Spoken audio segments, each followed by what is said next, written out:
What's up, guys? How y'all doing today?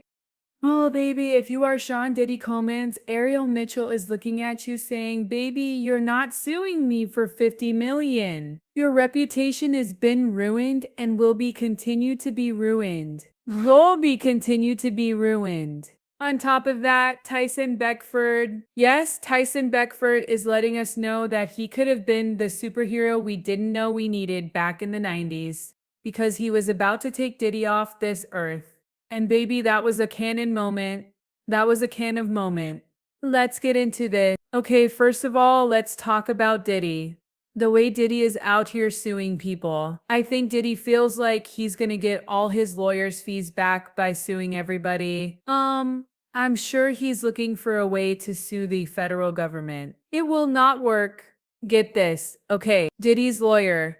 Listen. Diddy is suing $50 million. He's suing 50 for $50 million, saying that a lawyer suing him for alleged freak-offs ruined his reputation. Now, can I just say this, and it needs to be said? If there's any kiddies or old people or grannies in the room, please have them cover your ears and go outside. How can a man that admitted that he would dress up in a burqa from the face up and booty butt, naked from the face down, dress up as a burqa, sit in the corner diddling himself while he had trains ran on whatever woman he tricked into thinking was his girlfriend? And in the middle of that, he would make them stop, hold positions for hours while he diddled, make them stop, usually lay hands on and feet on and say, I need to talk to you a second, because you need to exert your control and show your masculinity. I guess there's nothing more masculine than hiding in the corner under a burqa naked. Okay, fine. And then drag the woman into the room. Sometimes laying hands and feet on her, then proceed to take the sloppy seconds, if you will. And then when that was over, but before he took the sloppy seconds, he would make the woman grab what was ever inside the liquids that the Smex worker left. And rub it on his Diddy's chesticle. Again, I have to stop now before I get my whole channel demonetized. But I think what I am trying to say is, what reputation is what I'm trying to say. But let's get into this. All right. Because Ariel Mitchell said, Diddy, you couldn't try this with Dan Combs. You better get out of my face. Let's get this. All right. They're saying that Ariel Mitchell asks a judge to dismiss Diddy's $50 million lawsuit, citing the federal seizure of alleged tapes as validation. They said Diddy is facing a new legal hurdle in his $50 million defamation lawsuit after Miami-based attorney Ariel Mitchell asked a federal judge to dismiss the case. Ariel, who appeared on News Nation segment with Courtney Burgage, is accused by Diddy of helping spread what Diddy calls outrageous lies about his alleged involvement in Smeck's crime. The lawsuit filed in January also names Courtney Burgers and Nexstar Media, owner of News Nation, as co-defendants. He thinks he's gonna get all his legal fees back by suing these people. Burger said during an interview that he received 11 flash drives from the late Kim Porter, which he said contained videos of celebrities participating in freak-offs involving minors. He also said he had 54 pages from Porter's memoirs, which Porter's kids said were fake. Now, I do want to point out that even though the kids said, but seriously, is anybody going to ask how are you suing for Kim's diary? Intellectual property, when you're saying it doesn't exist, then you're saying it wasn't really a book. It might have been notes. Anyway, we'll get to the bottom of this. Okay, he says he has 54 pages. Now these 54 pages could have been printed out from anywhere.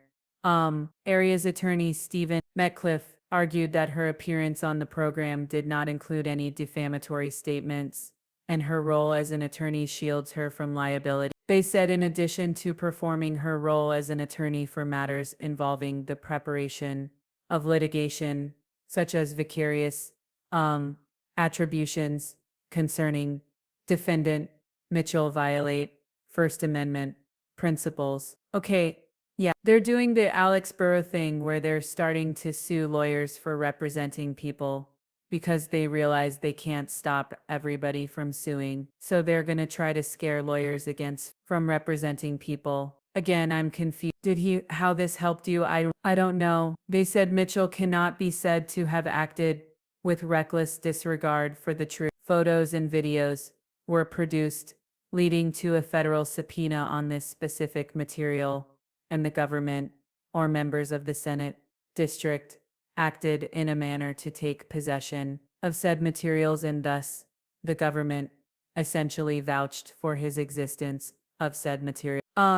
Diddy denied all allegations out, this, that, and the third. Anyway, they also said that um, Ariel Mitchell's lawyer said that there was no way she could defame Diddy, given the salacious and wild testimony produced by several witnesses during Diddy's trial. And we all know that's true. They said the evidence elicited at trial was extreme to the point where any living person's reputation would be affected from. While I salute his criminal defense team, the fact relevant here as there are countless other individuals with actual familial allegations against Diddy, where the statement Ariel Mitchell made pales in comparison. But really quick, I don't want to hold y'all, but listen, couple of things. Diddy, shut up, and go make some beats with Kanye. You again, I get it.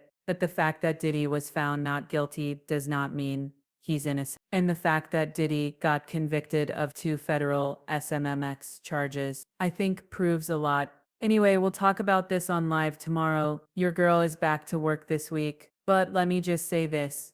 Okay. One person that could have saved us from all this trouble is Tyson Beckford. If you guys don't know, Tyson Beckford is an OG. He has lived life, honey. He was an OG supermodel, as you guys know. He also was one of allegedly the members of one of the most notorious Jamaican street gangs in New York in the 90s. And maybe he has stories to tell. I'm waiting for him to get a Netflix deal or write a book or do something. But honestly, listen to this story because this is the man that Diddy. This is the man. This is a story about a man named Diddy that is suing people for his reputation being ruined. You mean your fantasy, who we thought you were? We thought you were Cliff Huxtable and found out you was really Bill Cosby. Anyway, listen to this story. Want to tell a story about how we got into it in the street. And it's a real street story. Because I was standing in front of the tattoo parlor talking to a friend of mine, which I thought was my friend. And, Groovy Lou pulled up with some girl. Because you know that back then, Bad Boy used to be around the corner from 5th and 19th or 20th Street, somewhere around there. So, I'm minding my business. He come up with this girl and like, yo, take a picture with my friend. I said, yo, my man, I'm having a conversation. He was like, what you mean? And start getting tough on me. I said, yo, Lou, don't talk to me like that. Come on, we boy. And he was like, nah, I talk to you whatever. I was like, no, bro, this ain't happening. So then he swung on me and I was, yes. And I went back like this. I said, I looked at my friend. Oh no, he did. So we got to fighting and I got to beating the brakes off that man. And then an NYPD officer came by on a motorcycle and we stopped. If you look, I got a, slice right here. So that's why I got that. I got 6 stitches in the top of my head because I ran him into the wall. And then my head also hit the wall. So blood's coming down my face. I have on a wife beater, a tank top, for those who don't know. So I put it on there, the bleeding, stop the bleeding. And the cop says, what's going on? We both were like, Dad, nothing. So he left. And then I went to go after Lou again. Lou ran around the corner. We didn't know where he went. He went upstairs, the bad boy, and brought down Puff and some other goon, maybe about 5, 6 people. So my homeboy Wes, which we're not friends anymore, he dipped on me. So they start coming at me. Puff start talking junk or whatever, and I'm backing up.